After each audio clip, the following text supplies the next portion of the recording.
I want to welcome everyone to our forum. This is a general meeting of the Marin chapter of the ACLU of Northern California.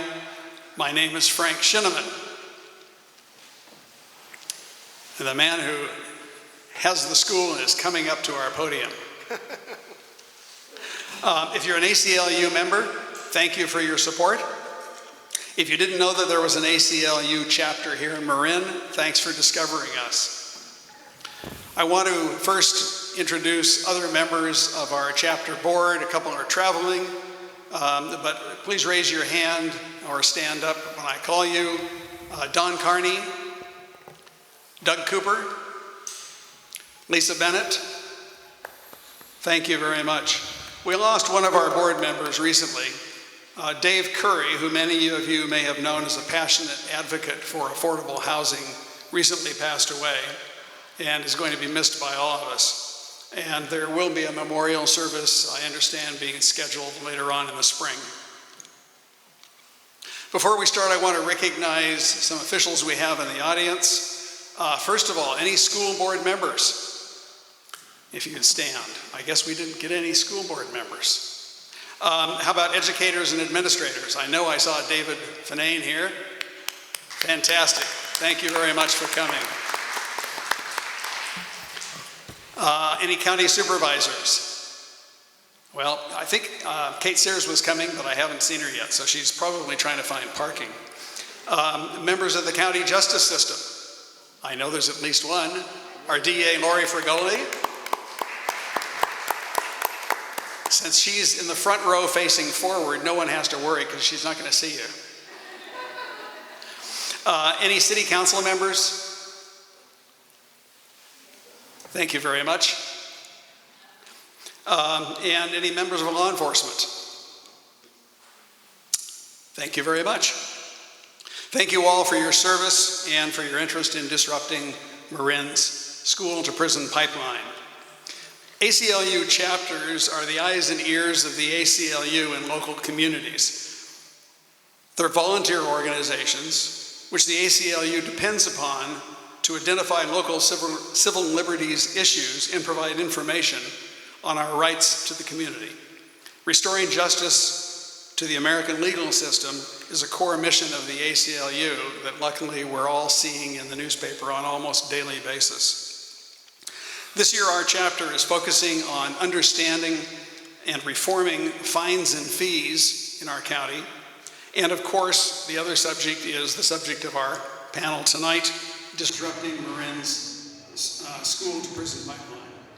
If you're interested in becoming involved in these or other civil liberties issues, please contact us. We're looking for other volunteers to work with us and members of our board. And you can do that at info@marinaclu.org, or if you registered previously or register when you came in with your email address, you'll get an email from us just after this. Now I'd like to introduce Lisa Bennett, who will do a land recognition.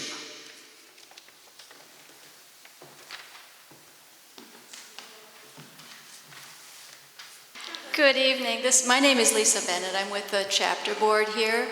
We're going to start tonight out with what we call a land acknowledgement, and that is a way for us to ground ourselves in time before us and the time right here, and to acknowledge that we are not the only people to ever have lived here.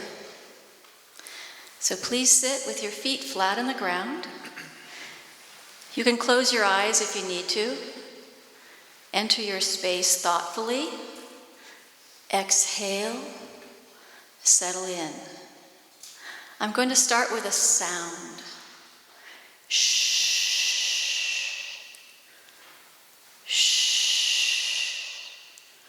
This is the sound of the wind in the trees and the sound of mothers comforting their children, of those hiding, and of those who want to silence another.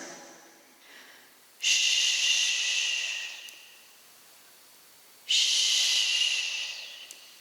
This land we are on was named Liwan Muloa and Iwu and Awan Wiwi, and was the land of the coastal Miwok. Shh.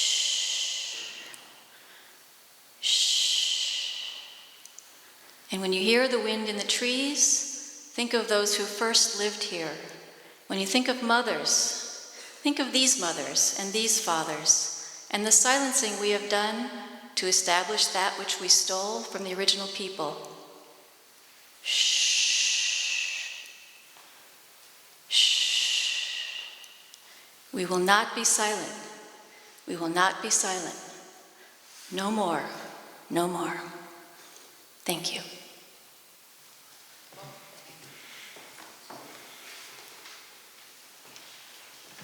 Thank you, Lisa. Next, I'd like to introduce our moderator for the evening, Oshalla Diana Marcus, also known as Oshalla D. She's the director of MC Arts, an intergenerational membership-based group of artists from all disciplines committed to uplifting African arts and culture throughout the world. A working actress, a trained dancer, she is a longtime member of Actors Equity and Screen Actors Guild. Committed to social change, she uses the platform of writing and the stage for spoken word to express herself and amplify the voices of others. She is passionate about assisting the development of emerging artists and cultivating new audiences. A graduate of interdisciplinary studies from California Institute for Integral Studies, her work as a curator, producer of new media, and director of community theater has been exhibited, performed, published, and filmed. Ms. Marcus' many years of experience as a wellness educator and consultant includes gracefully facilitating workshops and moderating conversations on subjects of diversity, equity, inclusion, and healing. And that's what we expect her to do tonight. And that's what we will be doing tonight. So I wanted to thank you so much, Frank. And so how is everybody doing out there? Kind of just like, just wasn't that a nice acknowledgement and grounding ourselves in just what is? And so tonight I'm honored to have been asked to be here to moderate this very important conversation with these three brothers to my left. And so I'm going to introduce them. First of all, on the far left here, we have Jose Varela. Jose has been in the public defender's office for 19 years and ahead of it since 1910. Jose has been a fierce protector of legal rights here. That's a lot of lost hair. Uh-oh. You said 20. Oh. 2010. Since 2010. Oh. Okay. Okay. All right. Okay. He has been in the public defender's office for 19 years and the head of it since 1910. Jose has been a fierce protector. Okay, that's what's kind of written down. Ahead of it. And the head of it. Okay, it's just typed wrong. It's okay. Since 2010. So Jose has been a fierce protector of legal rights here and previously in LA and San Diego. So let's give a hand for Jose.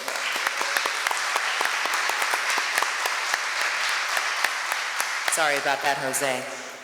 Dr. Itoko Garcia is the superintendent of the Sausalito Marin City School District.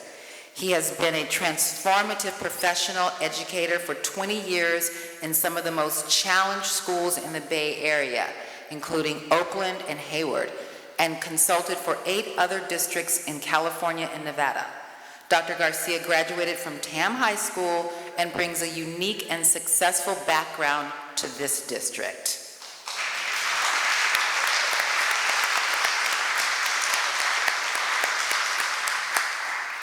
Antwan Williams is originally from Los Angeles.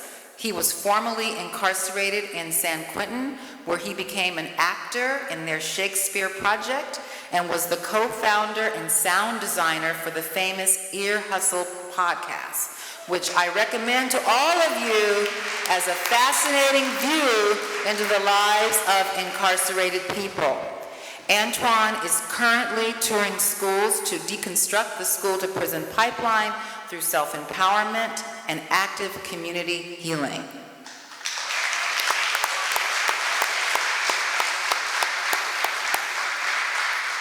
So before we start this conversation, I want to take a moment to just acknowledge those that we cannot see, those who are locked up right now, those who may be at this moment in solitary confinement, those people who have chains around their neck and chains around their hands and chains around their feet, for all kinds of reasons that they're in there. And the point is that some of them have been in there for 2 years, some of them have been in there for 20 years, some of them have been in for 48 years, 50 years, some of them are in there for life.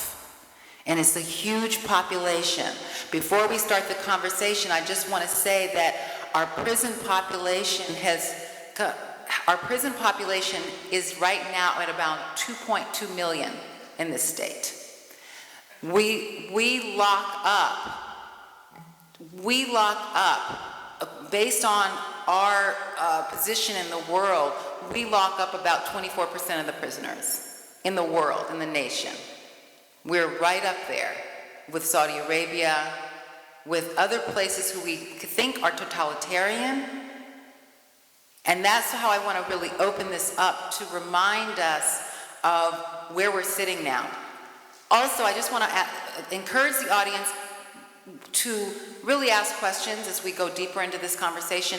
And how many of you have a family member that is in prison right now, or that is in the justice system?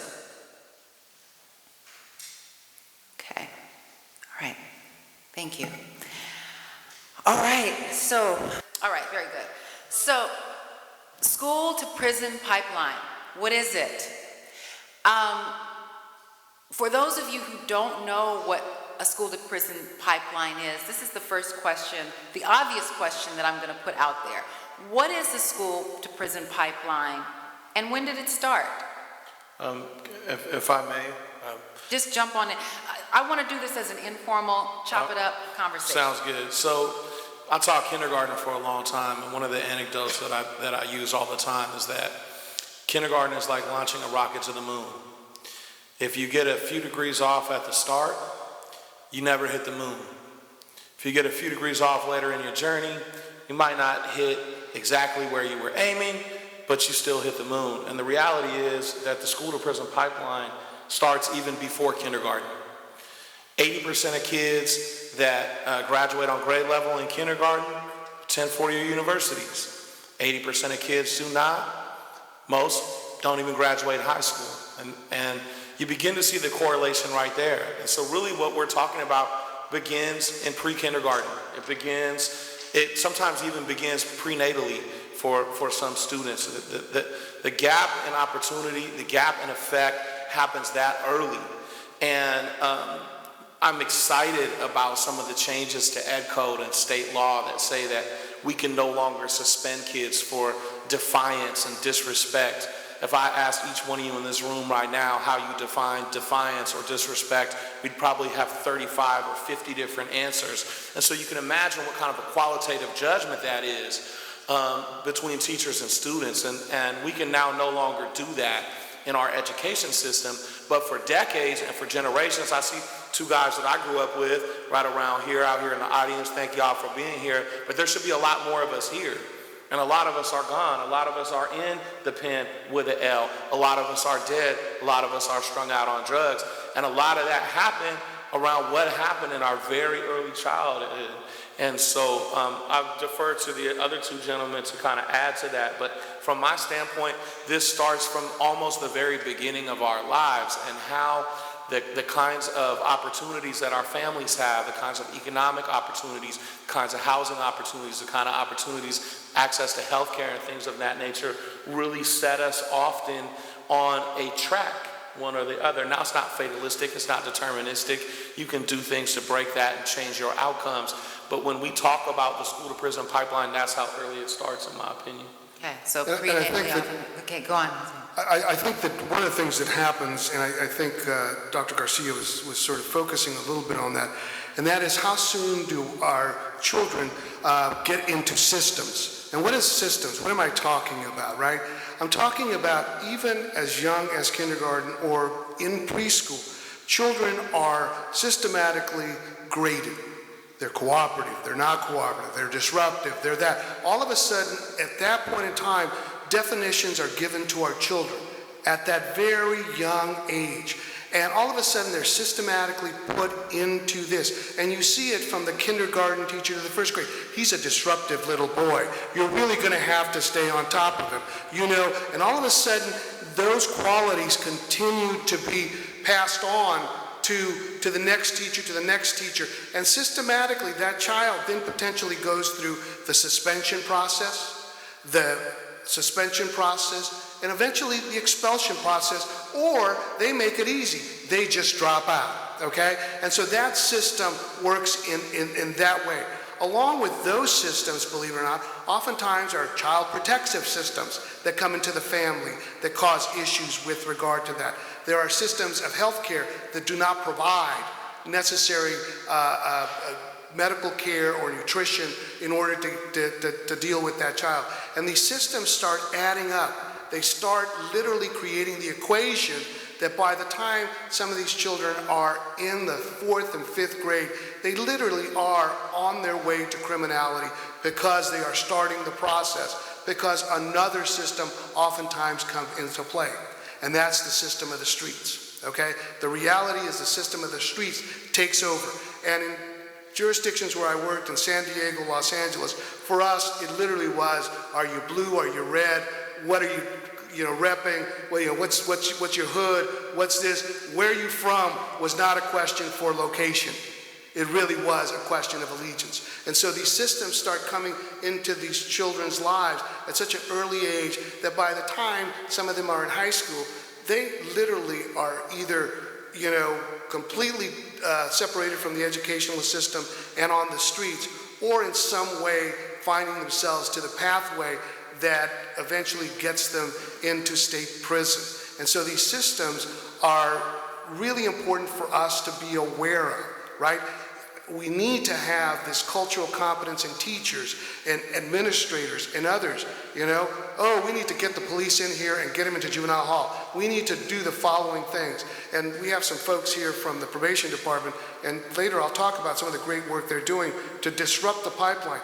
But when we talk about disrupting the pipeline, we're talking about disrupting it at these initial systematic defining places way at the start. Because if we don't, they get passed on too quickly. And then that process of social history that basically imprisons these children from opportunities that might otherwise be available.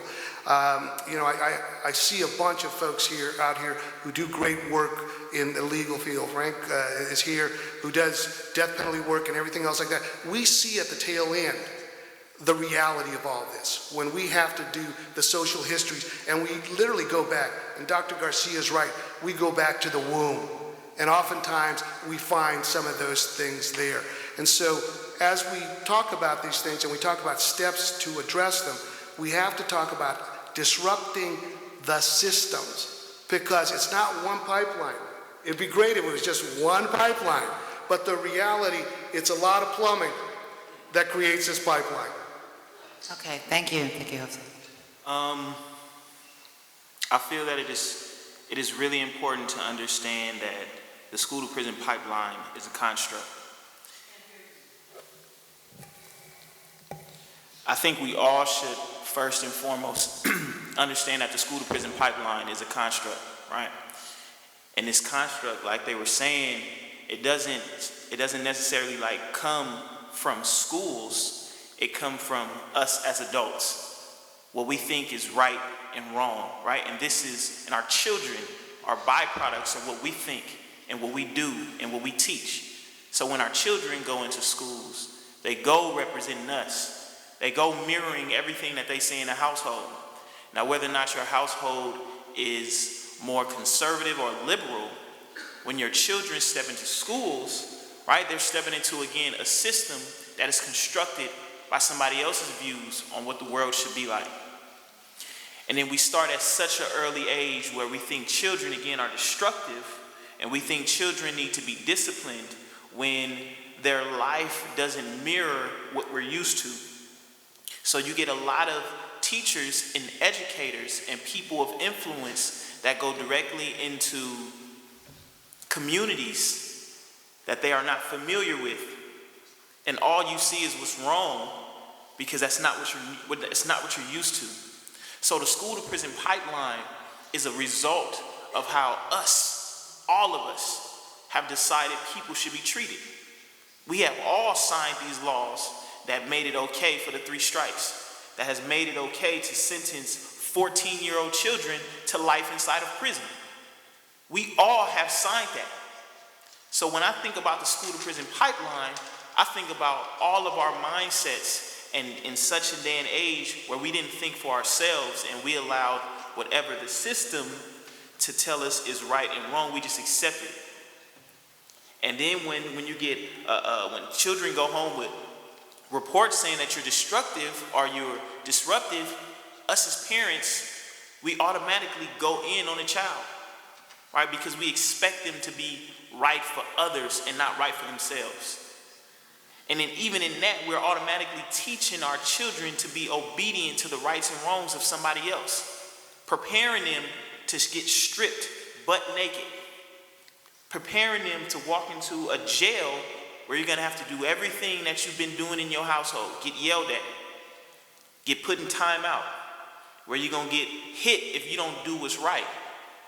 Right? So when I really think of the school to prison pipeline, I think it is a direct result of everything that we didn't do in the moments we were supposed to act more as individuals. When we were supposed to say, this is what's right for us to heal. This is how we come together. This is how I teach you and I show you love. And yet, we never did it. Yeah, thank you for that. That was powerful, man. I kind of want to tie a couple of things together that these brothers both offered. One, the idea or the theory of structural racism. John A. Powell and Grant Thomas's theory of structural racism suggests that the predictable and historically durable outcomes that we see for many communities, low-income communities, communities of color, are due to the interaction of multiple individual systems. Right? And so everybody pretty well versed in the idea of institutional racism. But structural racism says basically you don't need an individual actor, you don't need a face, but the way that the school system and the criminal justice system and the health system and the mortgage lending system and all these other systems work together create these outcomes for certain groups of people in our society. And just to add on to what you were saying, we do condition ourselves. We condition ourselves based on culture. We condition ourselves based on language. We condition ourselves based on all these things and then send our babies to school. And often our babies are met with deficit thinking, with low expectations, and with a rejection of who they are, who their cultural and linguistic identity is, that immediately feeds back the circle that you just raised up. So thank you for saying that. Yeah, thank you all. I want to bring up this whole, first of all, when I hear the term school to prison pipeline, those two words really shouldn't be in the same sentence. And so the question what really comes up for me is I'm really glad that you brought up 3 strikes, you're out. And we talked about this before, Jose, the 3 strikes, you're out laws. How did this who created the school to prison pipeline? And who is it really affecting? So we know that it affects mostly black young men who 1 in 3 are between the ages of 18 and 35, between 1 and 3. 1 in 3 young black men between the ages of 18 and 30 are in the prison system, within the judicial system. Young black girls, that's the next figure that's climbing. Native American children are also disproportionately represented in this school to prison pipeline. And so the whole idea of the structural part of it, when did it start? How was it built? I want us to spend a little time on that, the history of kind of where we got to. Well, yes. Allow me to correct a perception for the audience. Yes. It's actually has been designed almost from the very inception of schooling in the United States of Yes. America. Thomas Jefferson said when he advocated the creation of a public school system, he advocated the creation of a two-track public school system, one for the learned and one for the laboring. And the track for the laboring was designed, and I quote Thomas Jefferson, to rake a few geniuses for the rubbish. Within 100 years of the start of public school in what we now know as New England, the first juvenile reform school was started. And so actually since the very beginning of public school in our country, this idea of a blending of schooling and juvenile justice, juvenile reform has been at the heart of our school system. Not to mention the way that the Bureau of Indian Affairs used boarding schools to recondition and erase Native American people's culture and language.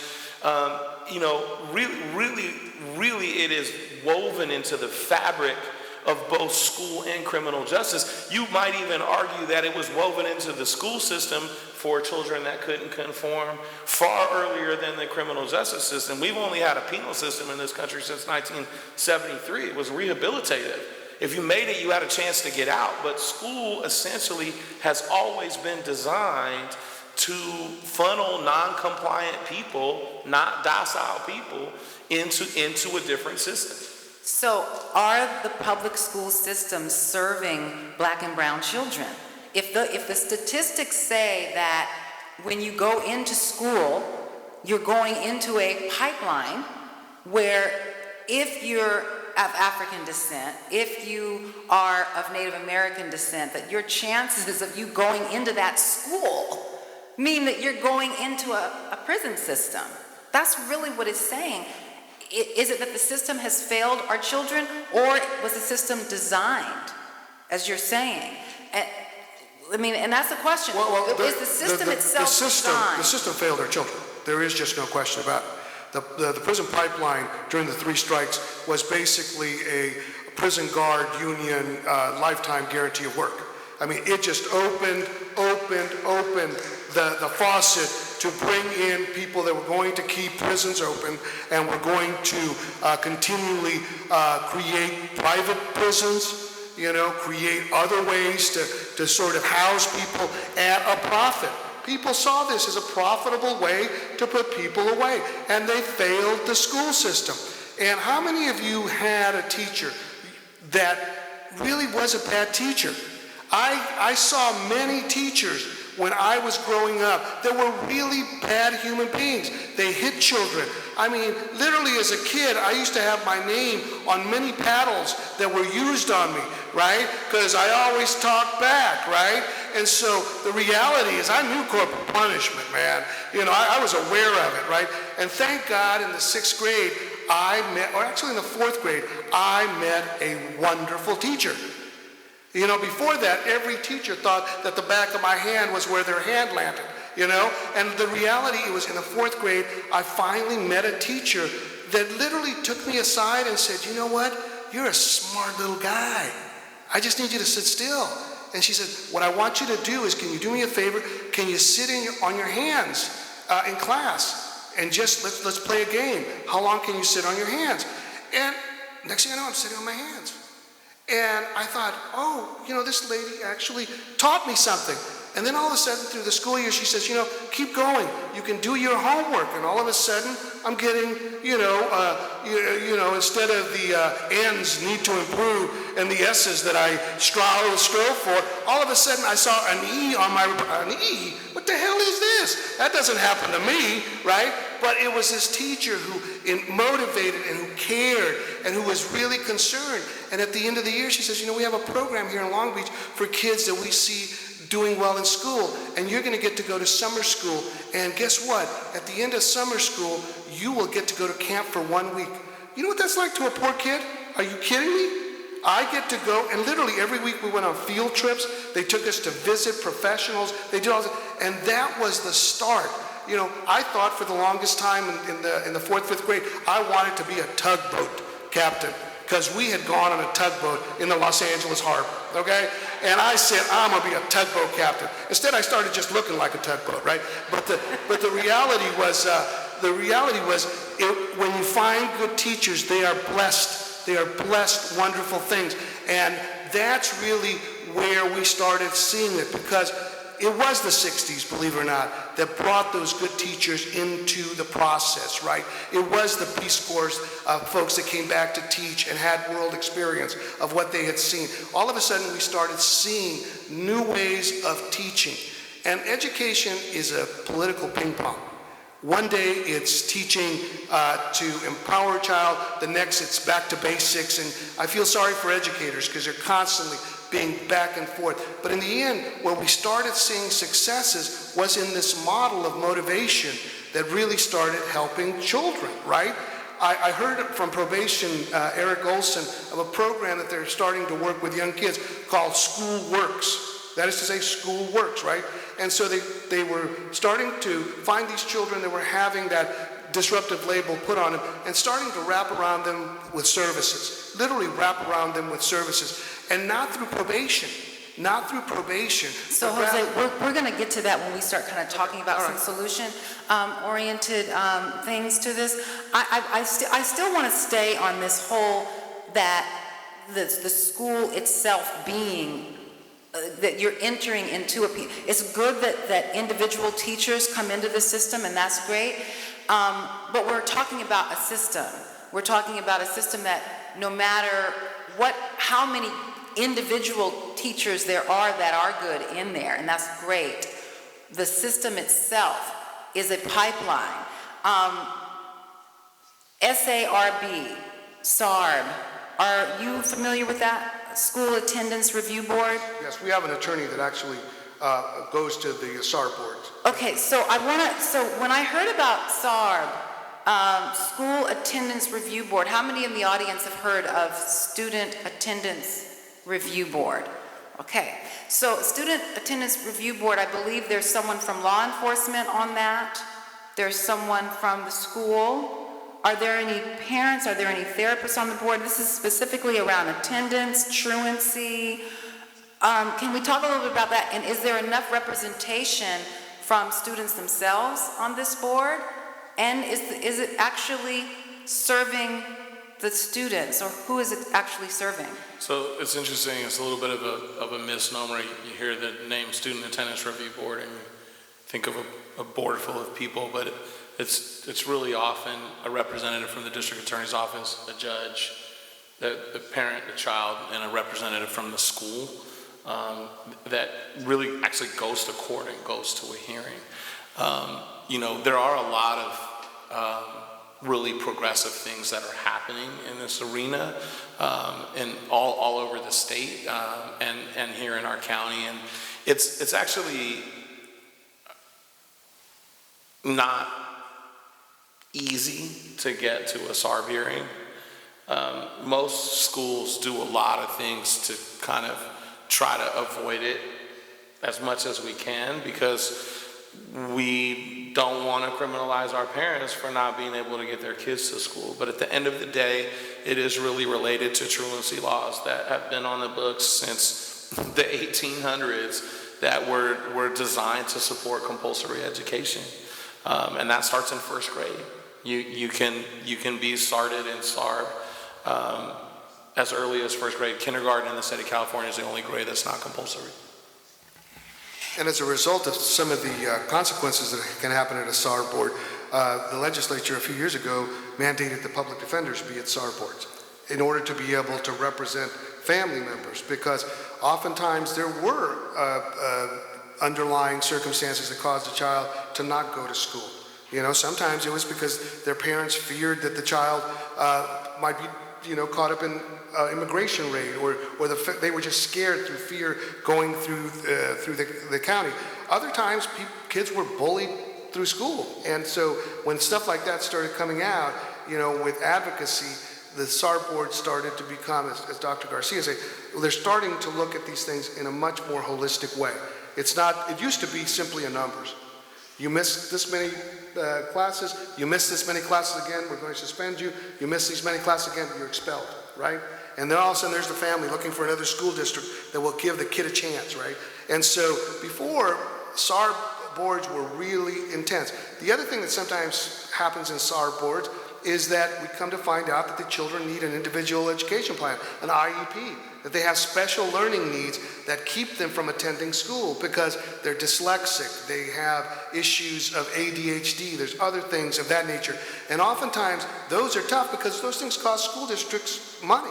And so the advocacy that oftentimes is now promoted by my office and others is to find these holistic solutions. That is to say, what services are necessary in order to be able to ensure the child is in school, because it is true, school works. The reality is the more we can keep kids engaged in school, the more the other pipelines don't get them. And that is to say, we can actually get them into programs that allow them to have successful and good and decent lives. And so the goal is to say school works. I hesitate to say that school is the pipeline to the prison pipeline. It is definitely one of the pipelines in those kids that are lost in the clog. So I have to jump in real quick because I feel like there's a big difference between having an education and being educated. Mm-hmm. And teachers, I feel, should be experts in human development. Right? There's a difference between having a student who can regurgitate anything that's put before them. Right? Like there's a bunch of people that can do that. Mm-hmm. But life doesn't require a successful life outside of school doesn't require something to just be regurgitated. Right? Being educated is having the tools and knowing how to navigate and knowing what's right and wrong when life hits you with different scenarios, right? So when I can't say that to keep kids in school will keep kids out of prison. I think to keep kids in healthy environments. Now, if their school is a healthy environment where they develop better as humans, then prison becomes obsolete. And I think that's the goal. The goal is to get exactly where you say, where schools are nurturing places where children want to go. That's really and the reality is it means breaking the paradigms of how schools are run now. That is to say, more and more children are wanting, for example, internships. I see people from the community school year. I see people from probation. We're trying to get kids, and Ken Lippy, who's here from the school to career program. The goal is to get people that non-traditional education that gives them the skills and the self-esteem to go on to do really wonderful things. So you're right. If school is that traditional Thomas Jefferson model, it is a prison. You may as well call that. And absolutely the antidote to deficit thinking and low expectations and rejection of a child's culture and language is absolutely high expectations, asset-based lens, cultural and linguistic affirmation, care, love. We're so scared to say the word love. Best way to interrupt the school to prison pipeline is to make sure that schools are caring, loving places. Thank you. I want to ask a question. Thank you. Yes.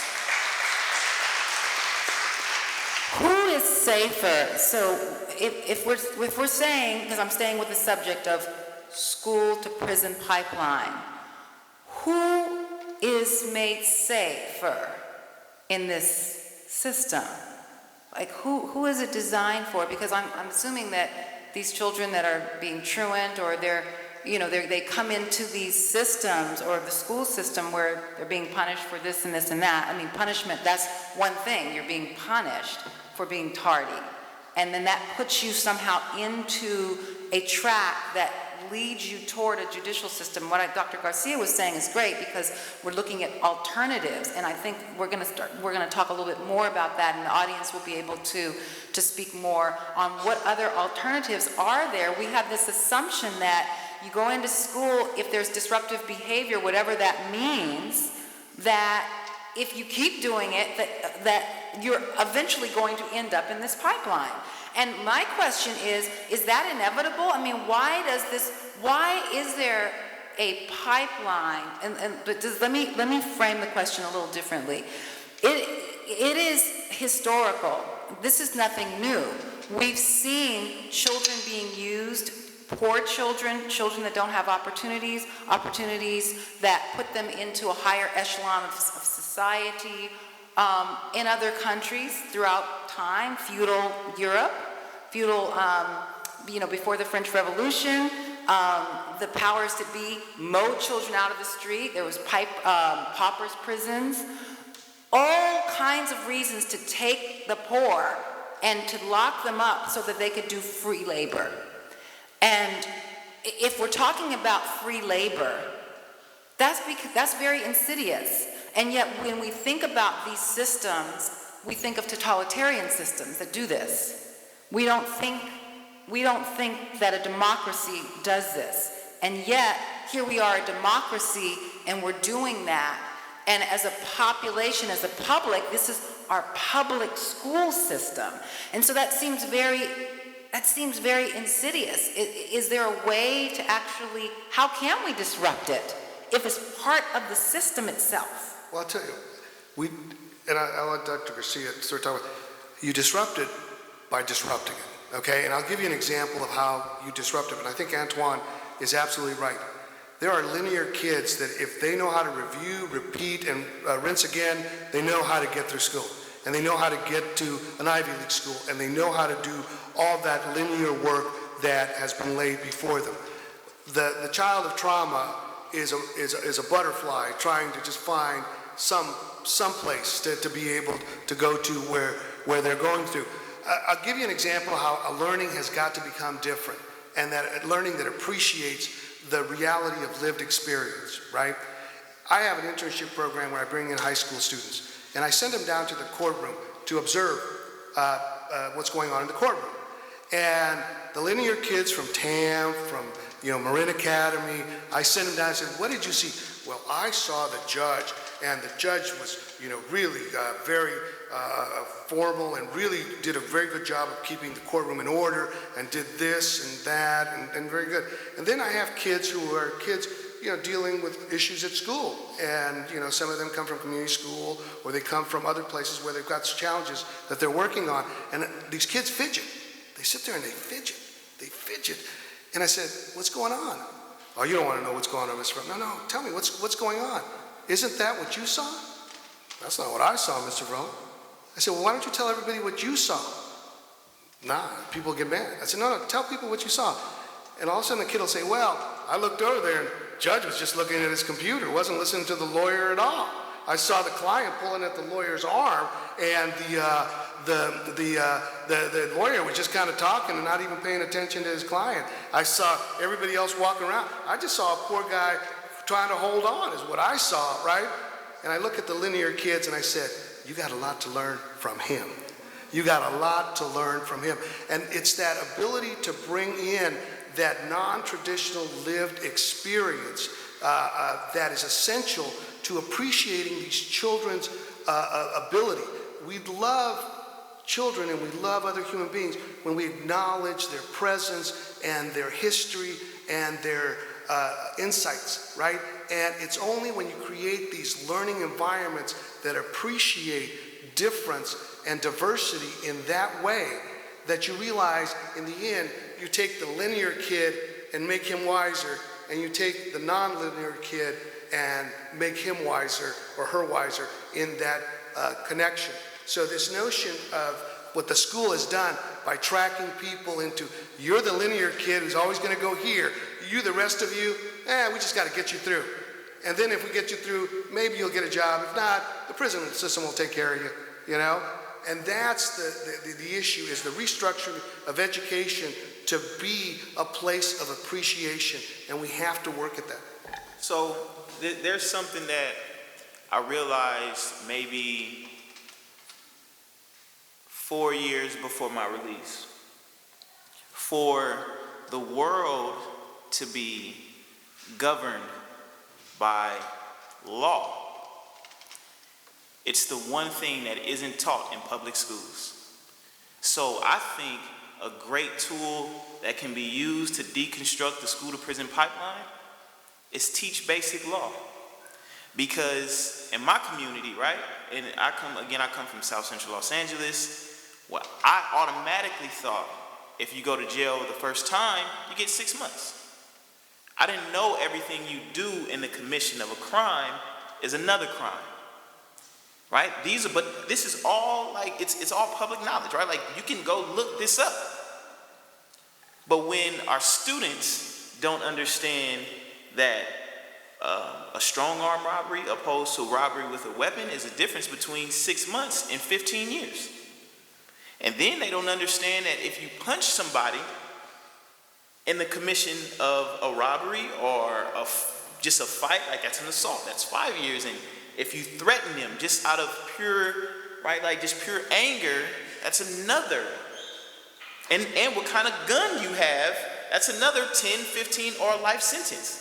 They don't know if you move somebody from 6 feet, it's kidnapping.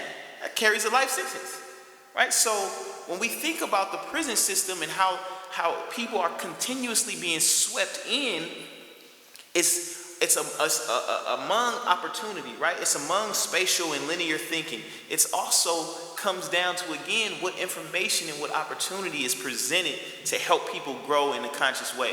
And real quick, I can say this. If I knew everything that came with the law, my choices would have been different.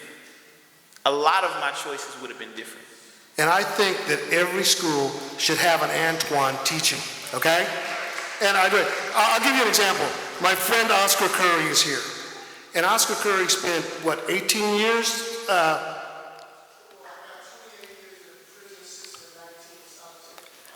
Under 3 strikes. 3 strikes.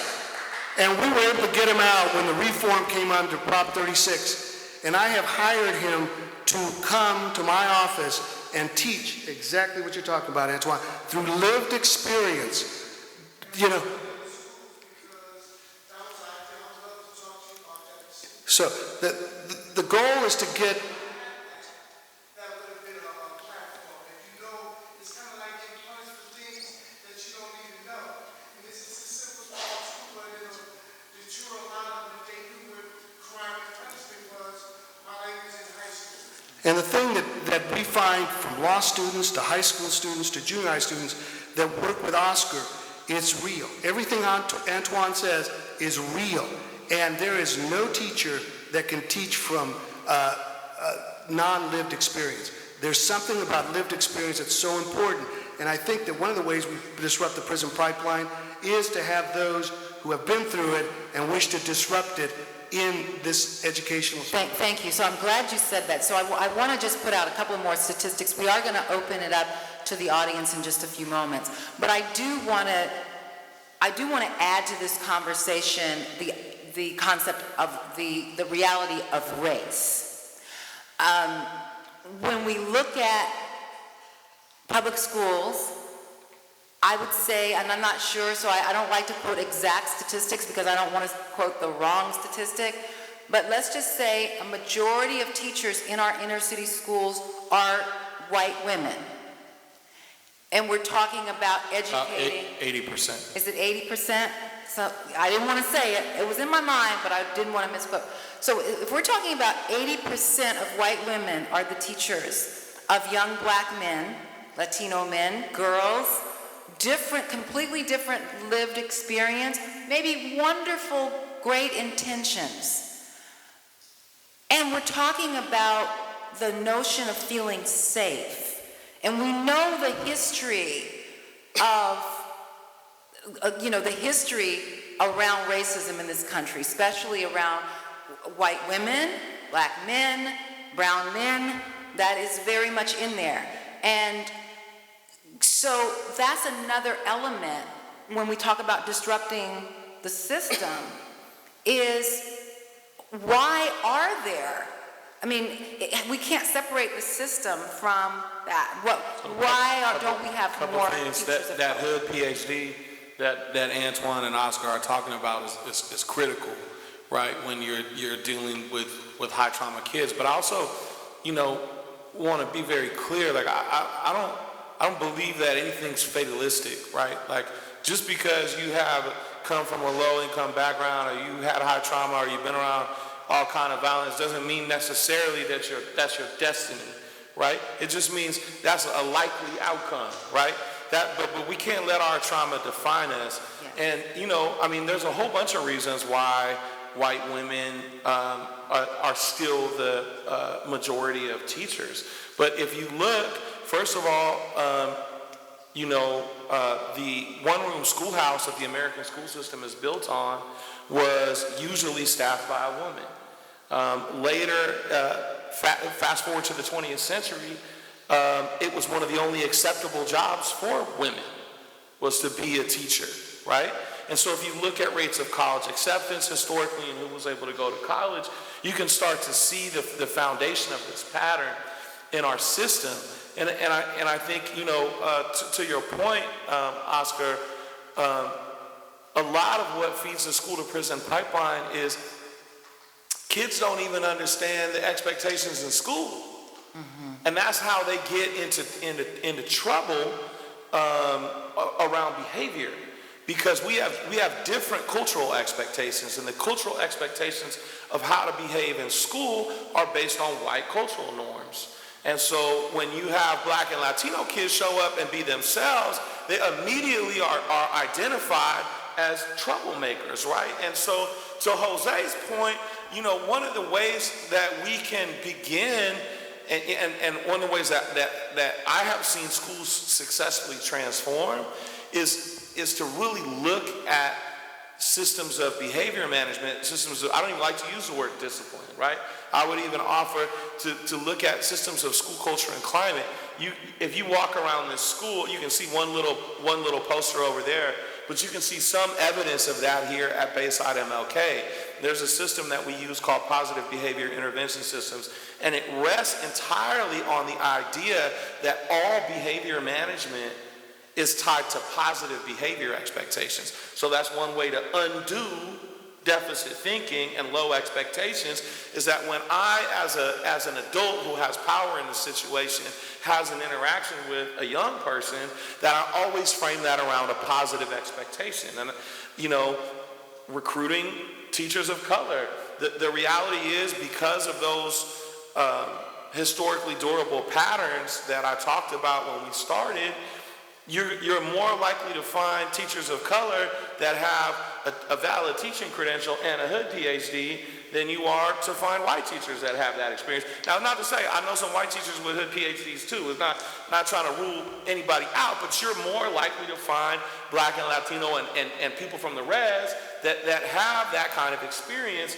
and can be that kind of guidance, can understand the way that kids are showing up, and sometimes parents are showing up culturally and linguistically, because that's the other way schools feed the school to prison pipeline, is when parents come in upset, first call, police, right? Instead of, hey, let me sit down, let me talk to you, let me see what's going on with you, let me see how let me try to listen to you and understand you, and maybe we can get to a place of a little bit more calm communication, right?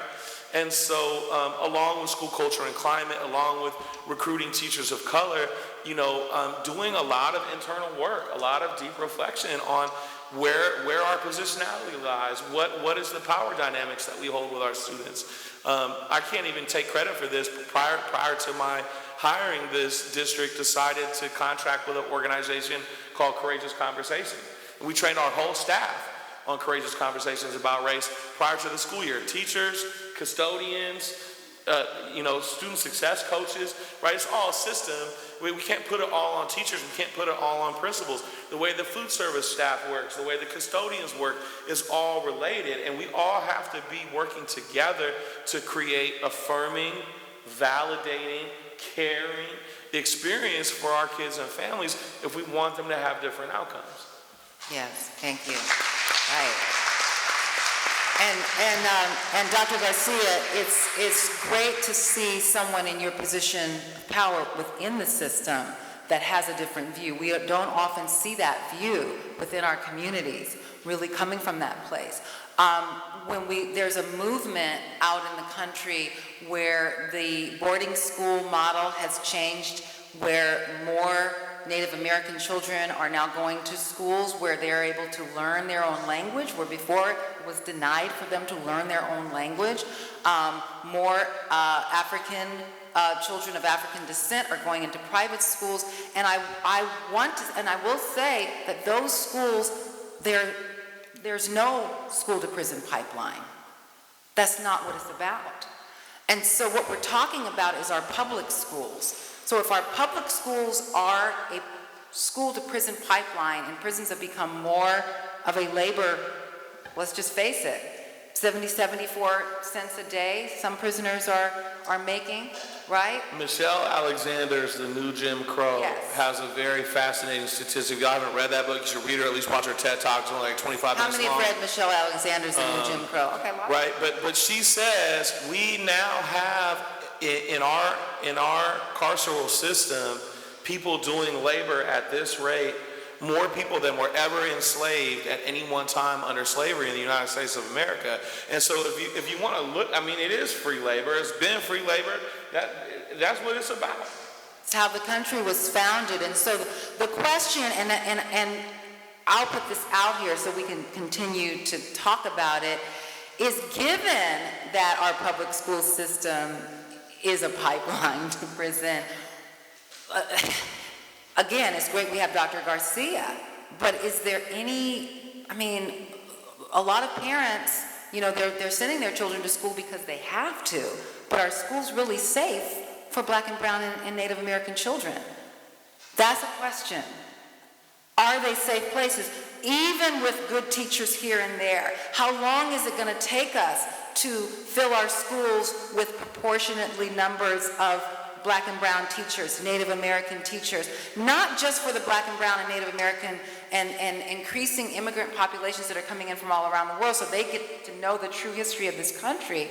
How long will that take? And in the meantime, we keep losing a generation after generation after generation. The school to prison pipeline, Jose, you were talking about that 3 strikes you're out, kind of came in line with the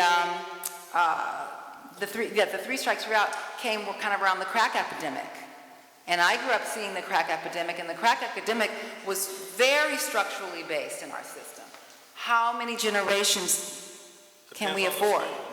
It depends on the principal, depends on the superintendent, Yes. depends on the school board. There's 1,300 school districts in the state of California. Yes. 1,300 superintendents. Less than 100 are people of color, right? So, I mean, in some senses, the question really has to go back to who do we vote for? Who's hiring? One thing I say when I present to principals all the time is, you want diversity on your staff? You're the hiring manager. It's you. It's not some outside mythical person. Like, you have to make a commitment to do that. I increased the teachers of color on my staff in 5 years, on a staff of 35 teachers, from 5 to 17. Right? It's possible to do this, but we actually have to have a commitment to do it. We have to have a community commitment to elect people that will select school leaders that have a commitment to do that, and then we have to cultivate school leaders that have the same commitment to that, and other community leaders, right? The community school model is another really important thing where, you know, it used to be, we used to talk about wraparound services. I really push for the integration of services. How do these become the fabric and the culture of the school? How does a social worker in the schoolhouse become part of every school that serves communities that need support, and not in a way to funnel kids and families to the criminal justice system, but in a way to make sure that they have the social services that they need so they can thrive. And I always tell people, the 3-strike law stole from those generations the schools that should have been built instead of the prisons. Yep. You know, when I was trained by restorative justice advocates when AB 109 and some of these other programs were coming in, as the prison was going to have to depopulate because of some federal lawsuits. And very interestingly, we had an old judge from Texas come in. And I thought, what is this guy going to teach us, right? And he got up there and he said, you know, I used to be lock 'em up, lock 'em up, lock 'em up. And then all of a sudden, somebody told me what I was really doing to my community. Because when you create a prison, you create a prison parolee population. And when you create a prison parolee population that has this much opportunity to be able to get jobs, to do everything, all you've done is created a criminal enterprise within your own community. Jerry Brown learned that in Oakland when he was the Oakland City mayor, the mayor of Oakland. When he came back a second time as governor, he realized he needed to change the laws to to cure that mess that he had created, right? But one of the things that this judge from Texas said, you know, the proudest moment I had was when we closed a prison and opened 3 elementary schools. The reality is, the things we're talking about, the care for children that we're talking about, is that we should be building schools that allow teachers to have class sizes that allow them to interact with children in a way that makes children feel as if though school is a safe place, that school is a place where their own potential becomes evident to them in a way that charms and entices them and motivates them, right? So the pipeline is this. There's school and then there's prison. We need to do something with the prison so that we get more nutrients and water to the schools in order to be able to do that, right? I will tell you, restorative justice is starting to come into schools. It's starting to look at suspensions very differently. It's starting to make schools safer for kids because they're not going to be suspended. The goal is to keep them in school and see how they can do it. And having their classmates create sentences that are humane. I'm going to tell you, Don Carney is here with youth court. And some of the sentences that these youth court jurors and advocates create are so humane. It's amazing to me, right? In such a way that the person who is being given a sentence not only completes a sentence, but then wants to come back and be a member of the youth court. That's really that process that you want to have happen with regard to safe places. But again, it's going to, we owe to this generation the force of restorative justice, alternatives to jail, and the ability to really want to raise them in an environment where they can create and be who they want to be and make this world a better place. Prison beds are still built from third grade literacy scores in our state. Today, been true since. The number of projected prison beds that are built, the number of new prison construction beds are based every year on third grade literacy scores. It's been true since the 80s. It hasn't stopped. One of the things that really stands out for me is our society has always been driven by fear. Amen.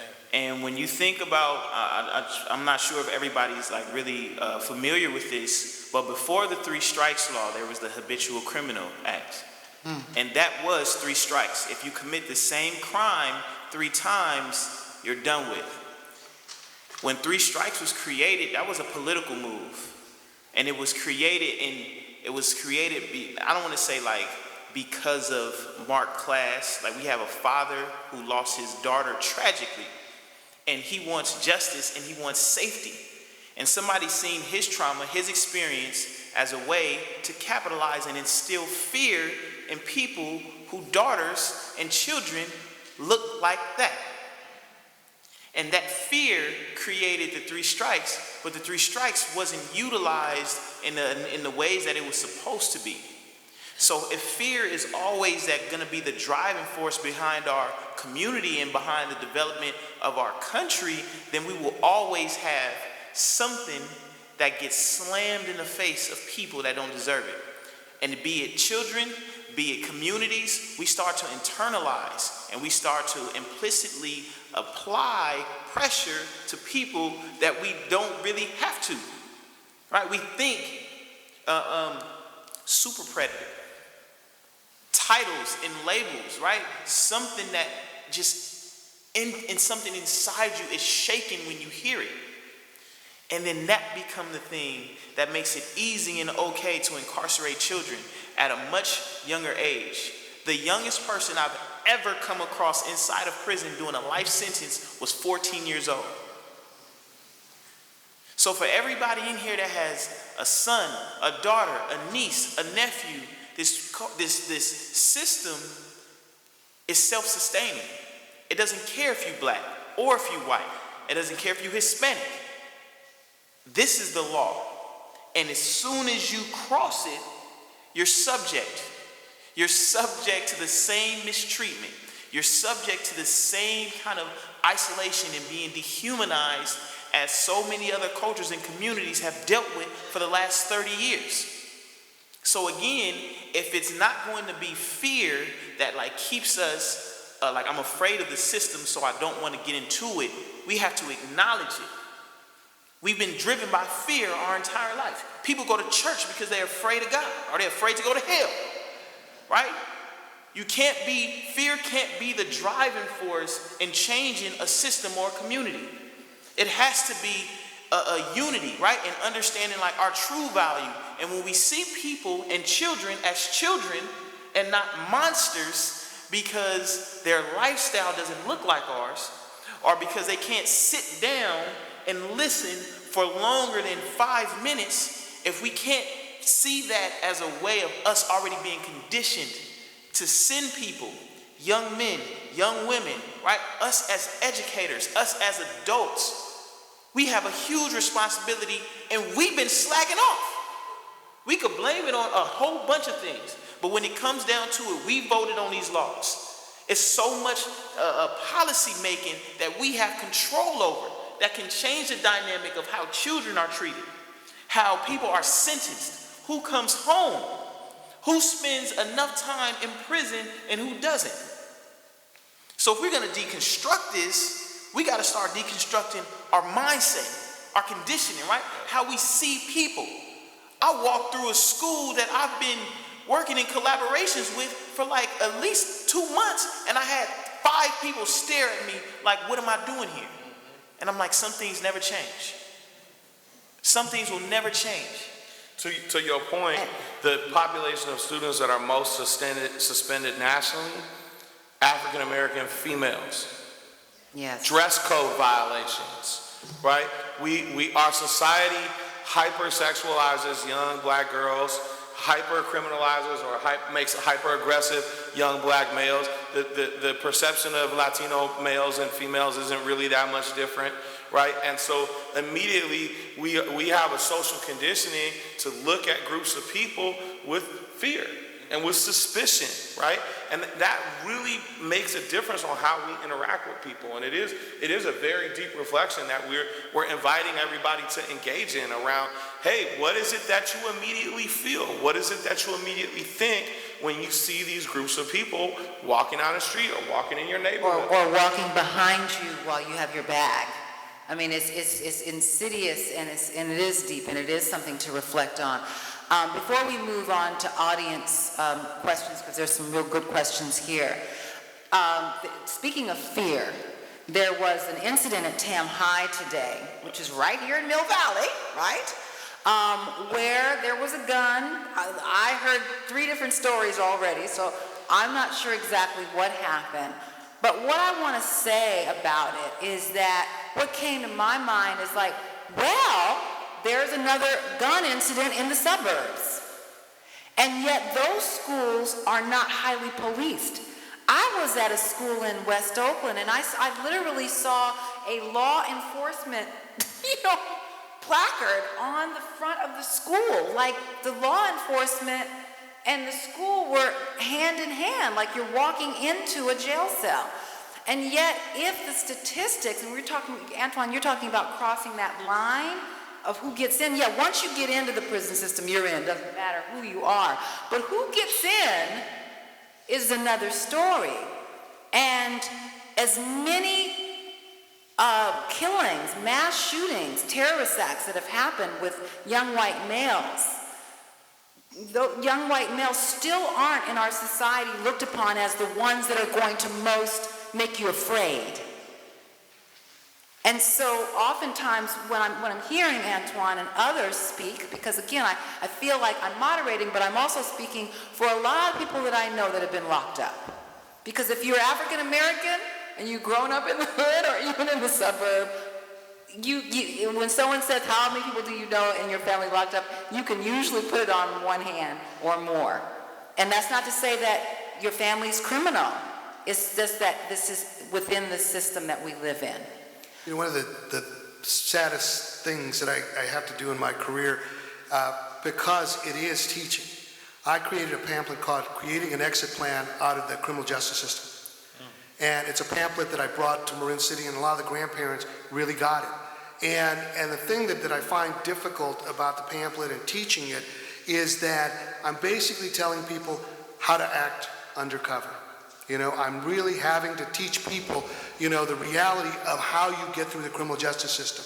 You know, you make sure you don't miss a probation appointment. You make sure that you work well with your probation officers. You make sure that you work with your lawyers. You do this. And I have 2 P's. I said, these 2 P's are going to be the hardest ones for you because they were hard for me. But if you want to get an exit plan out of it, one is, people are going to say, I can't. Politeness is power is one mantra. The other one is patience is power. I've used it, and one of the things I'm telling people is I need you to fake it till you make it out, okay? I need you to go through this process, right? And one of the things that winds up is, you know, I'll be honest with you, I used to do this program with my clients who were incarcerated. And I would say, look, if we're going to get you out, I need you to be able to do this. Try politeness is power. And it was very amazing. It was interesting to me. They say, oh, Mr. Val, I said, look, man, today when you come into court, just try it as soon as you get up. And all of a sudden, I would get the person, Mr. Val, it worked. It worked. It worked. I got 2 bologna sandwiches today for lunch. We're only supposed to get 1. Or all of a sudden, I would tell my client, remember, we're going to go to trial. Politeness is power. And all of a sudden, my client would say thank you to everybody on his path that morning. He'd get to court. And all of a sudden, I'd hear the bailiff say, hey, what's this guy charged with? He's a really good guy. And all of a sudden, the bailiff would tell the clerk, hey, this guy's a good guy, right? I said, remember, ask for everything. If you need water, just say, Mr. Vella, may I have water? And then ask the bailiff, may I pour water? I said, just watch the way the system works in this way, right? And then all of a sudden, the bailiff, the clerk goes in back to the judge and says, hey, this guy's a really nice guy. He's really polite. And all of a sudden, the judge comes out and says, how you doing today, Mr. Whatever it is? And my client's going, oh my God. I teach my clients to pay attention by following the voice in the courtroom. Just follow the voice. Follow the voice. I have won trials based on that because jurors have said, your client was so attentive throughout the trial, right? Things of that nature. But one of the things that hurts me is I have to tell them, you have to stop being who you are. And in some ways it's good, but at the same time, it's once again, you know, this control component and how is it that it works and doesn't work and how does it play out? And so to me, I think that you know, the ability for somebody to be able to express, to be themselves, and for somebody to look at it and say, that person just emoting in a way that they emote. But by the time, and I appreciate that story, because you're right, once they're in your system, once they're over there on that side, they have to comply. They better know how to act. What we're talking about in deconstructing the system right now is for them never to get over there. As much as I know that's your job, but we don't want for our children to get over in there because once you're in the prison system, you're a slave. You know, you really are. I mean, Antwan, I'm using those words that Antwan used. Once you're over there, everybody is. And so, yes, you want to act, you want to behave. We want to, and then you're completely shut down. And then when you get out, then you have to kind of relearn how to become yourself again. And there's a lot of wounded people walking around that have been in prison that have had to shut themselves so down, so tight. The question is this benefiting our society? But I want to get these questions in because there's some really good ones. First one is, what about criminalization of Black, Brown, Indigenous, and other kids of color as a strategy, and the strategy was underlined, as a strategy of othering and dehumanization, not justice, inequitable treatment conditions. So what about the criminalization of Black, Brown, Indigenous kids of color as a strategy, like the system is putting it out as a strategy? Any comments on this? Question? Go ahead. I think that is, I think that's very true. But I think the hard thing, that doesn't sit right with me because, again, it places our own understanding into the hands of those that have been controlling our fate. When we are never told or never taught that we are not criminals, that we are brilliant and we're beautiful and we're businessmen and women. Like, we can't easily be swayed as being called a thug or a criminal or a gangbanger. Are you from the hood? Right? So I understand that that is a strategy, but to counter that, again, the responsibility will always fall back on us. We have to tell our children, you beautiful, you matter. Do you realize you are a descendant of a powerful person? So when they step outside more as themselves. And the one thing I tell my mother, I tell my child, like, my duty as her father is to teach her how to be an adult. Parents' jobs are to protect, to teach and educate, but to teach our children how to navigate this world when we're no longer in it. And if my son and if my daughter don't realize that they are descendants of great people, they believe it when somebody say, you ain't nothing but a screw up. They internalize it because they have nothing to combat that. So if it's black or brown, if it's indigenous people, it's a people that haven't known for a fact who they are. So it's easier to label. It's easier to accept any definition that is thrown your way. So I do understand that that's a strategy, but I got a strategy greater than that. All right, thank you. Anybody else talking about strategy? There was a strategy. I mean, Nixon talked about it, okay? The reality is there was a strategy. There was a strategy to infiltrate the African American community in a certain way, whether it was the crack epidemic or other things. They admitted it. They knew what they were doing, okay? The reality faces us here. People talk about law enforcement using Marin City as a training ground. Why use Marin City as a training ground? Well, you know, there's a lot of criminals down there. Wait a minute, I got the crime statistics.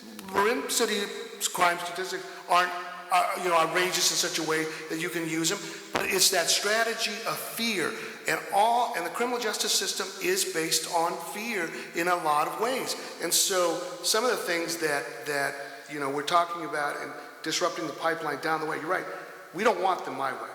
If there's ways that we can keep them here, and I think one of the things that I'm learning more and more about, and every day we have these conversations, we learn about different things like code switching. I only recently learned about the very reality that a lot of people of color and indigenous people have to live through, to code switch, to act, a certain way with white folks and then be able to be themselves in their own community. This code switching that goes back and forth, right? And in communities of privilege, you don't have to code switch in a lot of ways because it's basically a privileged club that you get to act in a certain way. And so a lot of the things that you talk about, navigation, are incredibly complex for young children. And one of the things that we sometimes don't do is we're not as clear with our children as we should be about how to navigate. When I talk politeness is power, that's a navigation system. When I talk about patience is power, that's a navigation system. And so how is it that we teach navigational skills early on to teach the very thing our children are going to be able to do, to be able to believe they're beautiful, to be able to believe they're brilliant? They need resiliency because they get beat up every day.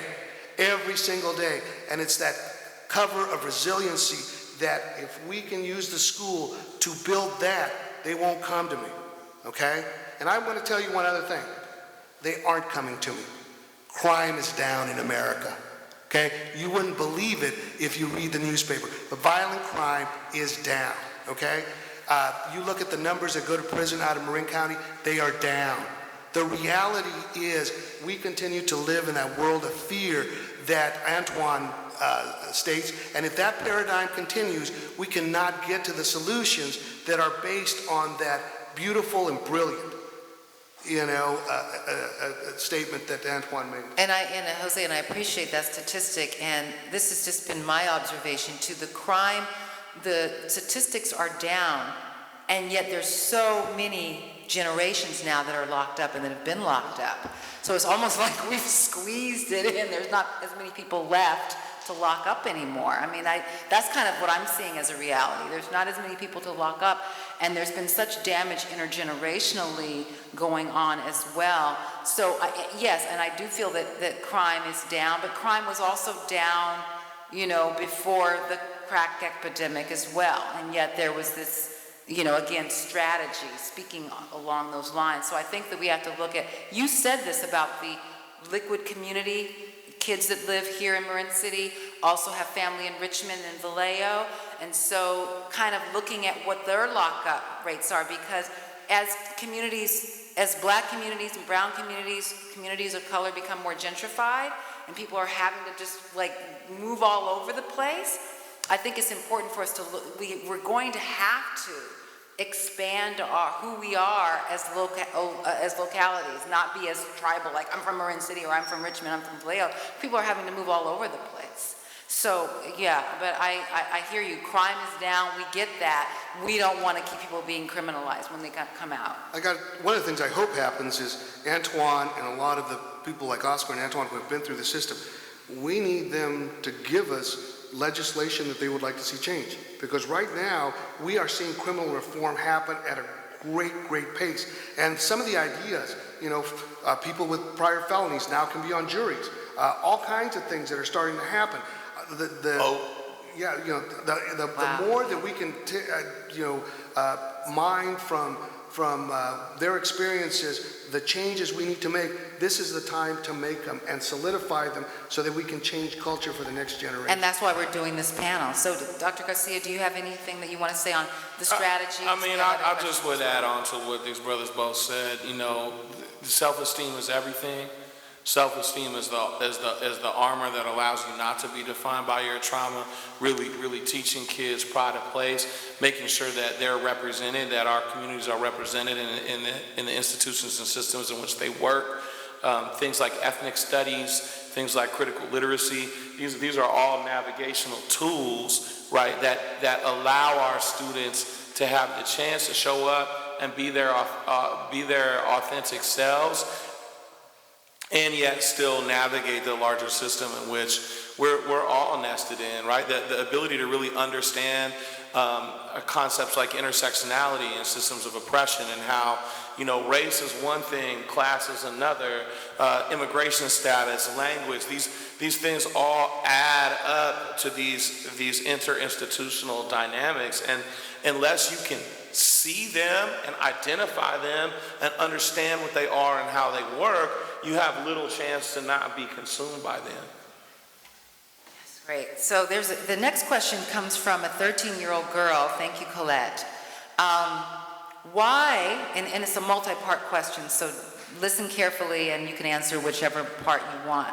Why do you think that 18% of preschoolers are black, but black children make up 50% of preschool suspensions? Do you think we have made enough progress for racial equality since the Civil War? If people in prison can't vote, then do you think that the criminal justice system is taking away our democracy? From the mouths of babes. I'll go in order. A lot of what we talked about already: deficit thinking, low expectations, different standards, different access to pre-K is a big factor. No, we haven't actually made that much progress. Maybe since the Civil War, but not since the Civil Rights Movement for sure. I don't feel like we've made that much progress. And what was the last question? Yes. About if people in prison can't vote, do you think that the criminal justice system is taking away our democracy? Yes, it is purposeful to purge more Black and Latino voters from the rolls. You can look at it systematically in many states. In California, you can vote as long as you're not in prison. That is to say, in prison. But if you're on probation in county jail, you can vote. I would love to see a judge make a condition of probation that people register to vote. Now, all of a sudden, you start saying, well, wow, yeah, that's what I'm talking about. I'm talking about thinking outside of these boxes. I think she's absolutely right. Can you imagine if every person in state prison was allowed to register to vote and people had to lobby for their votes?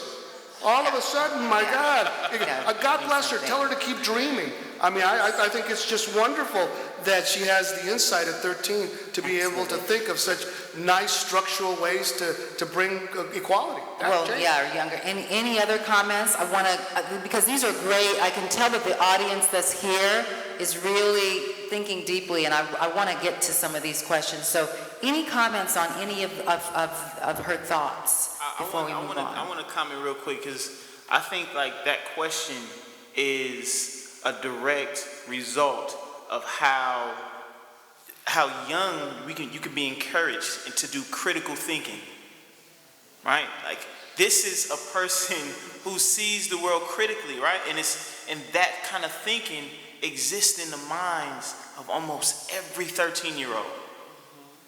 That is the reflection of our youth, not the way we see our youth, right? It's like, thank you. Yeah. Yes, thank you. Frank, I want to bring Frank up because he had something to say. Is Frank still in the room? Where'd he go? Yeah, didn't you? Frank, did you want to come up? I thought someone wanted to come up. Okay, I thought Frank wanted to come up. You know, I was getting ready to depart and getting ready to leave. Do you want to ask a question, Sharika? You know, I was actually talking to this phenomenal man. I just wanted to say very quickly and just beckoning us to collectively think. When you deal with medical insurance, it's geared to be proactive, to screen for things prior to them culminating. And the prisons, we can have chaplaincy, we can have one-on-one with parole officers in order to rehabilitate. But in the schools, they're void of these components that actually allows us to be proactive in the cultivation of the innate gifts that dwells in children. And when you deal with education, hope of knowing that I was born with profuse gifts and I'm being channeled to walk in my gifts can bring me so much joy and so much purpose that I'm not inclined to engage in things that manifest me going into prison. When you deal with school while we're getting educated, kids dwell oblivious to their gifts.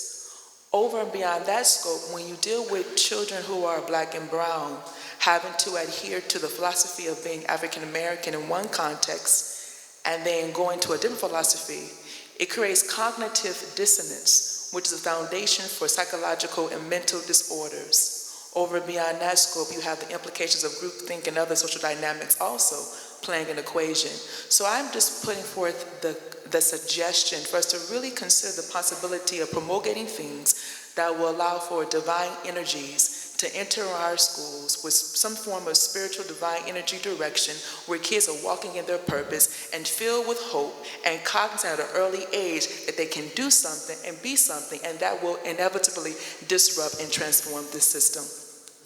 Phenomenal job, you all. Thank you, Sharika. And Sharika is the mother of a 6-year-old son who's going to Manor School and is, one of the only few chocolate children at the school, and she is really on top of them at that school. So thank you, Sharika. Okay, specific research on the school-to-prison pipeline for girls has revealed a sexual abuse to prison pipeline, trauma to prison pipeline. Any comments on this prison pipeline, sex abuse pipeline to prison? I mean, I kind of referenced it earlier with the suspension statistic, but this is another intersection. This is why we got to look at human trafficking. This is why we got to look at consent education in schools at a young age. All of these things traumatize our young women, and traumatized people often then don't know how to process their trauma. One of the things we do here is practice mindfulness. It's not just to create a calm or a peaceful school. It's actually to give people a tool to process their trauma. We have to start, as Sharika just mentioned, really proactively giving people tools so that they actually don't be defined by their trauma, that they can transcend their trauma. And I think that sexual abuse of young women, but also of young men, creates a tremendous amount of hurt that many people are just not able to overcome. One of the things that is real here is the reality of children in crowded conditions, in transitory housing, right? Young girls that live with one family, another family, or a lot of people live in an apartment together, and young girls are, oftentimes, I've talked to several young girls who were drinking very early in the morning, and I thought, what's this all about? Until come to find out that the child was scared to death because she literally couldn't go to the bathroom at night because she was scared somebody was going to grab her. And all these fear factors led her to basically come into the juvenile system because of all of these fears. And you knew somehow that there was that process.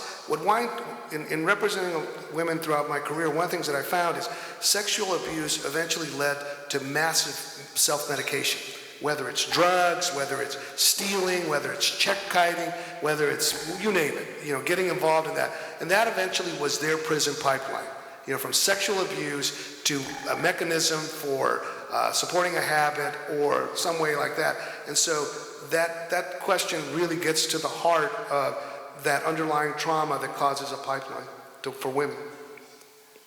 Okay, as we move on. Maybe we're not qualified to answer that question too on one note. Yeah. Well, yeah, if you want to comment on it. So we're into like our last 15 minutes, and I think we will be able to get through some questions. So I would just say if the question really moves you, please answer it. This was several questions. I'm going to pull out one from this particular person. Considering the fact that America's legacy of racism is embedded into the PK to 12 educational system, what aspect of schooling needs to be addressed first in order to promote equity? And that might be a question for Dr. Garcia. Yeah, I don't know that it's one. I think this is a case where we might be kind of this is a case where linear thinking might not really help us. One thing that I know to be true is if kids and families don't feel safe at a school, you can't do anything else, right? And so school climate and culture is critical, but at the same time, you need to work on teacher perception of students and school perception of families. And so I just would like to offer, maybe it's not linear, maybe it's multiple points of entry. And here's a comment that it's not a question, so I'm just going to read it because someone did have it as a comment. Regarding what Antwan said about teaching kids laws, also important to teach kids about their rights. All parents should feel welcome in their child's school. So whoever wrote that is feeling that, they're not always welcome in their child's school. Yes, another question. Okay. Okay. All right. Segregation, integration. What have black folks gained from integration? Possibly segregation is best for black folks, especially for educational purposes? Question mark? Is that a topic anybody wants to jump on? Segregation, are we better since Brown versus Board of Education? We know Plessy versus Ferguson, we didn't have the monies, but there was a different kind of outcome. So it's a really interesting question. The number of black teachers and principals was decimated after desegregation. Black teachers and principals were not allowed to continue in the profession. Also as part of what happened, why we have such a predominantly white workforce in education. Arguably, opportunities and outcomes were comparable, if not better, under segregated schools. And so it's a really tough question in a lot of ways, but I also think that, we actually see hypersegregation again in a lot of schools, right? Our school district is under a desegregation order, the first one in 50 years in the state of California. But you can look all over the Bay Area, Oakland, Hayward, San Francisco, and you'll see schools that are 98% Black and Latino. And kids are not doing very well in those schools. And so, you know, it's a different world, it's a different society, it's a different time. It might be a little bit of an apples to oranges comparison. What I do think is really valid is having high numbers of teachers of color, and again, going back to this idea of affirming and validating education. White kids do better with teachers of color, right? Teachers of color are an important component of our educational system, and we don't do enough to recruit and retain and sustain teachers of color, and that's how I'd like to answer that question. Anybody else feeling like that's drawing them? Integration, years ago- segregation, are we better off? A few years ago, a retired probation officer that some of you guys may know, Lonnie Morris, ran a program where he took kids from Marin City and also from Richmond to traditionally Black colleges, you know, to tour them, to possibly, you know, enroll there. And what a lot of these kids came back and said was, it was so wonderful to see Black PhDs. It was so wonderful to see Black professors. It was so wonderful to walk into a classroom where they felt safe. And so when you know, my instinct and the way I was raised was segregation was bad. But now I'm starting, I don't know how to define what brings safety to a classroom. And I think that if you look at it as what does it make people safe to learn, I leave it at that in discussing that question. You know, where a person feels safest and feels the ability to be able to achieve, I think that's the answer. I have to say, I'm not going to answer with we were either better off either way, because to do so for me would be able to say that I can learn everything I need to learn from my own people. And that's just my perspective. But desegregation, the problems with it didn't come from the Black community. When young African American children were welcomed, they were welcomed as if they were animals. So that desegregation was a point in time where society had to look at themselves. If you've never had to face a problem, you don't know what the hell is wrong with you. So, are we better as a community and a culture? That can go either way. But do we have a better understanding of what needs to be addressed? Yes. Because if you think I am what's wrong with your world, you have a long way to go. And if I think you are what's wrong with my world, I'm not looking at the right problems. My focus is somewhere else. So, Thank you. Thank you for those answers, yes.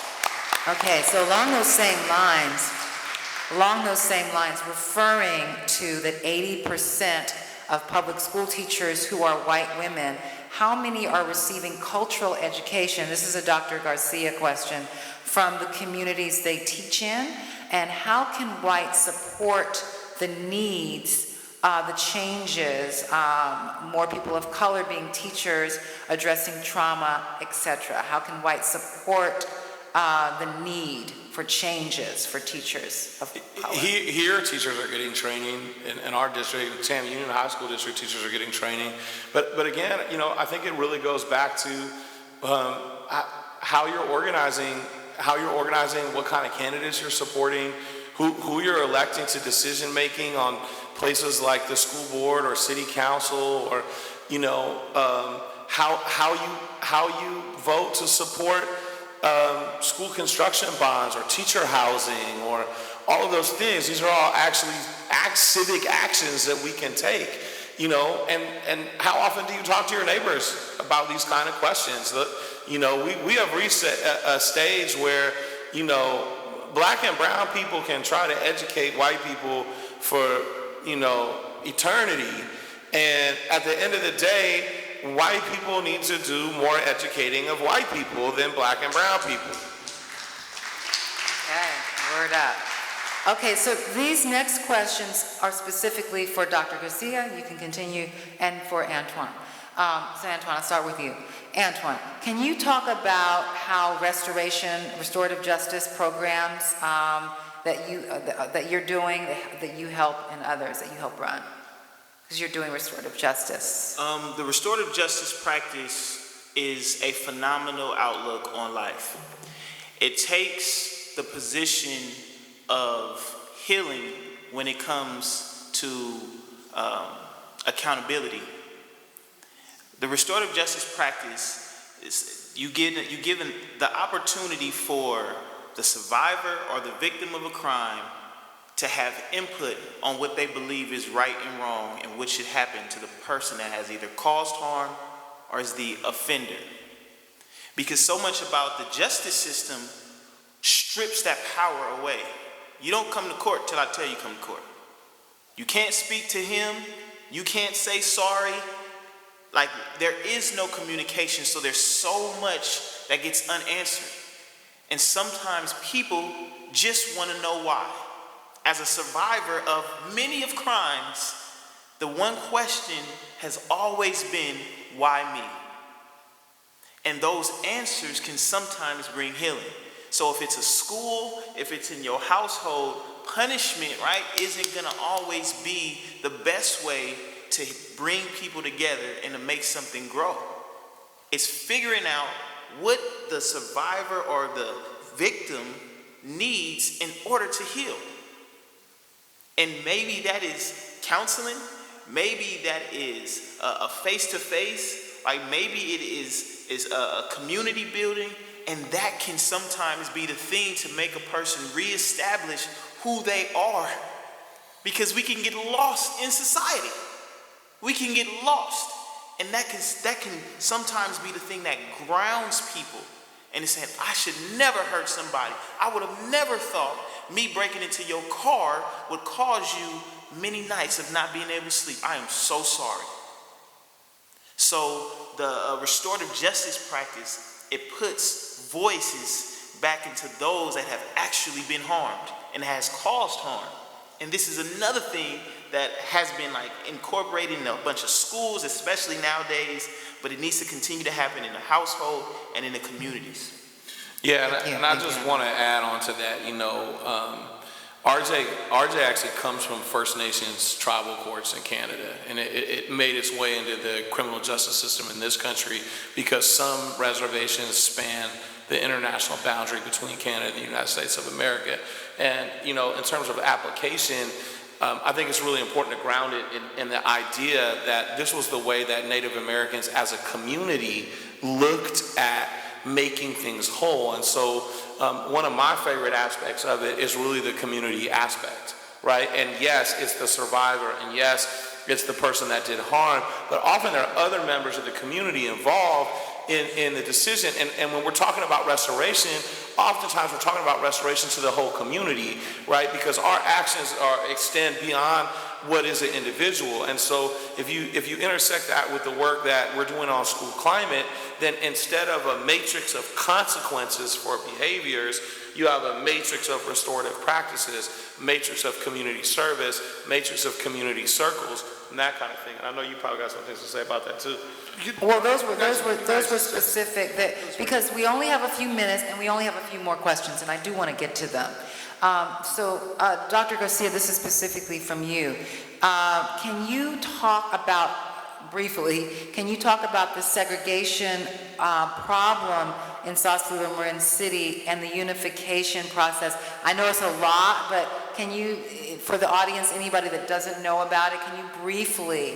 Yeah, I don't know how. Yeah, I'll try. Yeah, that's a big question. Yeah. So one of the things I'd say is it's a decades-old problem, right? It precedes probably most of us sitting in this room, although some of us have been a part of other desegregation efforts in this community. It has to do with all the structural issues that we talked about, housing and economics and all these other things. has to do with an actual freeway that was built through the middle of a community that physically separated this community. It has to do with the school to prison pipeline in the criminal justice system and negative perceptions of the historically black community in our county. And it has to do with economics, and it has to do with things like white flight. And in a nutshell, there's a great video on the Sausalito Marin City School District website under the Unification tab that's called Unification Desegregation, made by some Tam High students, shout out Tam High, that kind of breaks down what happened and how we got here. But, basically there was a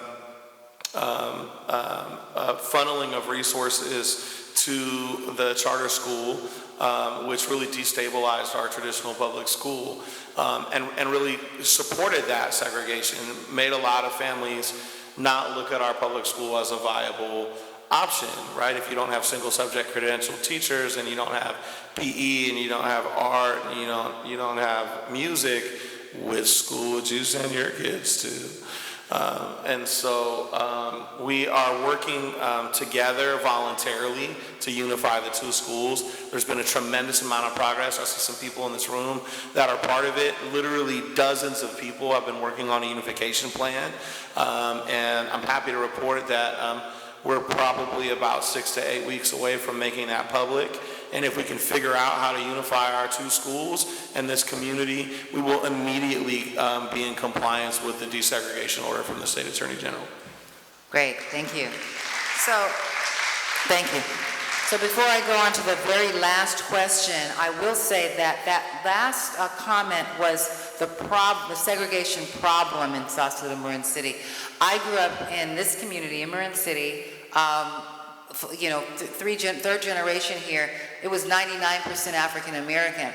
I guess some people would say that that was segregated, but it was the most amazing thing.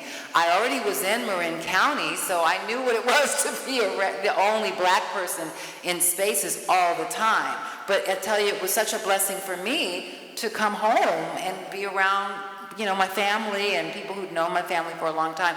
So segregation sometimes looks like a problem from the outside, but it's not necessarily always a problem. So I just had to interject that. This last question is, how does the school to prison pipeline reinforce white superiority and privilege? Easy. When we think about privilege, we should think about privilege as the opposite of oppression. Right? Like, this isn't you haven't had to work for anything. To not conceptualize privilege as that, just the opposite of oppression. And the school to prison pipeline is proof that it has for so long been specific communities that have been targeted for reasons that honestly, it's just it's like God's knowledge. It's like, we really can't specifically say this is why, but the school to prison pipeline reinforces that, because again, from generation to generation, it's proof of, you see, they're criminals. They keep going to jail. If you break the law, you go to jail. You see, we don't break the law, so this doesn't happen. And it just gets passed from mother to father and father to mother and child to siblings to cousins to new babies of this is what you don't do. And this is how all communities are system impacted. Because if you watch something happen on TV, you take a position. And if your child is in earshot of you saying, see, that's why you can't trust them. Your children take that, they soak it up. And now they have a mindset and they have a way of viewing people. And even on the opposite end, when you have people in my community saying, see, can't trust the police. And now my child grows up thinking, I can't trust officials. So it doesn't, ground zero isn't always just gonna be the community that is impacted. It may be impacted the most, but system impacted communities are all of our communities. So the school to prison pipeline, it keeps that same narrative of a certain kind of people come from a certain kind of place, will live a certain kind of life, and this is what they deserve. And that is always going to be superiority because it's not us. You see, it's not us. I taught high school. I taught high school at Chaminade College Prep in Southern California, and I taught high school at St. Mary's College High School across in the East Bay. The way to understand the school-to-prison pipeline is to also understand the school-to-Princeton pipeline, okay? When you see what real privilege looks like, when you see that, you can make the comparison, you know? And it is that world that is so accessible, that is so privileged, you know? And one of the heartaches that happened at St. Mary's College High School is that it went coeducational, because for many years, it was the finishing school for African American men. It was a single gender school, and literally we were funneling young, talented African American young people to Princeton. But all of a sudden, when it became coeducational and all kinds of stuff, we lost that ability to that pipeline. And the reality is that those pipelines exist, and it's only when you get introduced to them that you realize the real sadness of the school-to-prison pipeline. It really is a terrible thing to have to witness. And the goal really is to sit down there and say, how is it that we create a pipeline that doesn't lead to prison and it gives some of the hope that we're trying to engender here. As one of the most successful black men that I grew up with in this community, the homie Zaire said to me recently, if they can define me, they can confine me. Whoa, okay. So, thank you so much. I want to thank the Dr. Okay, Frank. Okay, well, before you come up and exit, everyone, I just want to thank you, the audience, for being a part of this important conversation, really. And, you know, most importantly, thank you, Antwan. Thank you, Dr. G. Thank you, Jose, for being here. And let's thank Oshalla and the whole panel. This is not just a conversation. This is not just a conversation. When I opened up and talking about the people that are in prison right now, that are dealing with this right now, our brother Lumumba, one of our brilliant artists in our artist collective, was in for 48 years. He just got out. First apartment at the age of 60. He's working 2 jobs now. Come out and see all these people in tents. Like, what happened out here while I was gone? These are the realities people are living in every day. So what I would piggyback on our distinguished panel has begun to say is that, you know, wanting to help, like really looking at what's going on with what you're not seeing.